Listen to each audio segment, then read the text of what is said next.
দর্শক, KTV news 24 এর ক্যামেরায় আপনাদেরকে স্বাগত। দর্শক, নিরাপদ দেখাবো আলোর পথ।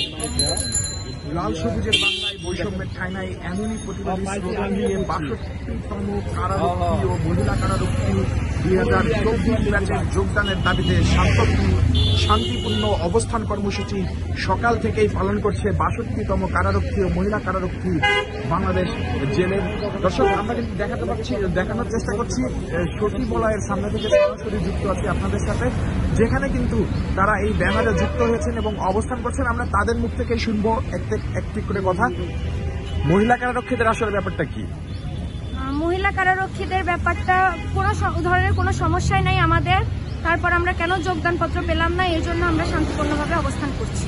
কোথায় পরীক্ষা দিয়েছিলেন আপনারা? আমরা পরীক্ষা দিয়েছিলাম ঢাকাতে, কারা অধিদপ্তরে। কারা অধিদপ্তরে নিয়োগপ্রাপ্ত পেয়েছেন? জি, চূড়ান্তভাবে আমরা নিয়োগপ্রাপ্ত পেয়েছি, কিন্তু যোগদানপত্র পাই নাই। কিন্তু সবকিছুর লিস্ট আছে পুরো বিষয়। আমি হচ্ছে মোহাম্মদ কাইমুল্লাহ। ঠিক আছে, আমরা ৬২তম কারারক্ষী বেঁচে চূড়ান্তভাবে নির্বাচিত হওয়ার পরেও ঠিক আছে আমরা সেখানে নিয়োগপত্র পাইনি। আমরা মোটামুটি ৫৬৯ জন নিয়োগ প্রাপ্ত করি, কিন্তু সেখানে আমরা ৪৮ জন বঞ্চিত হই। এবং পুলিশ ভেরিফিকেশনের পরে আমাদেরকে কোনো নিয়োগপত্র দেওয়া হয় না।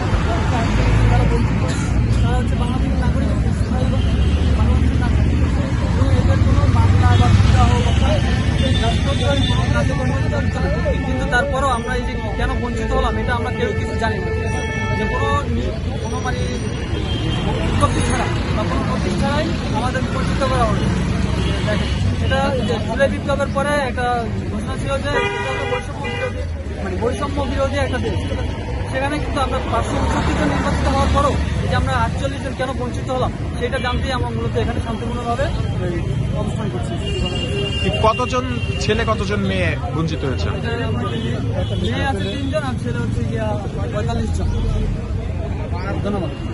দর্শক, তারা সকলেই কিন্তু কারারক্ষীতে উন্নীত হয়েছিলেন এবং তারা যোগদানের চিঠিও পেয়েছিলেন, কিন্তু কেন তারা যোগদান করতে পারলেন না সেটি জানার জন্যই কিন্তু সচিবালয়ের সামনে শান্তিপূর্ণ অবস্থান নিয়ে আসছেন তারা কিন্তু দাবি করছেন তাদের চাকরিটি তারা পেয়েছেন, কিন্তু কেন যোগদান করতে দেওয়া হলো না সেটি কিন্তু তারা জানার জন্য এই শান্তিপূর্ণ অবস্থান কর্মসূচি পালন করছেন। কোনো স্লোগান নয়, কোনো প্রতিবাদ নয়, তারা শান্তিপূর্ণ অবস্থান কর্মসূচির মাধ্যমে জানতে চায় কেন তাদের অধিকার থেকে বঞ্চিত করা হলো। দর্শক, লাল সবুজের বাংলায় বৈষম্যের ঠাঁই এমনই কথা নিয়েই কিন্তু তারা যুক্ত হয়েছেন।